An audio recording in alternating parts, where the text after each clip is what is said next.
अस्सलाम वालेकुम नाज़रीन, आप देख रहे हैं एशियन न्यूज़ HD और मैं हूं मलिक खुर्शीद हसन। खबर शामिल कर रहे हैं डिस्ट्रिक्ट बिहाड़ी से। तहसील reporter Asian news Amir Rafiq Sultani की रिपोर्ट के मुताबिक district police officer Bihari Zahid Nawaz Barwat साहब ने SSP के ओहदे पर तरक्की पाने के बाद दोबारा से संभाल लिया।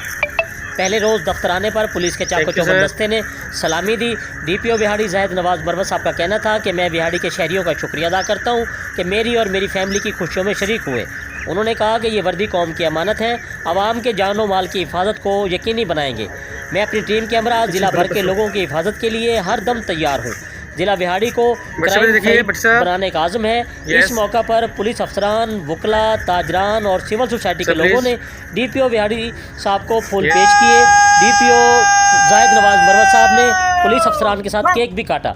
यहाँ ये बताना भी ज़रूरी है कि DPO साहब को बिहाड़ी में जो कामयाबियाँ, तरक्की, लोगों की पजीराई और आवाम की मोहब्बत मिली वो कम DPOs को नसीब हुई। जी, मज़ीद ख़बरों से बाखबर रहने के लिए देखते रहिए एशियन न्यूज़ HD।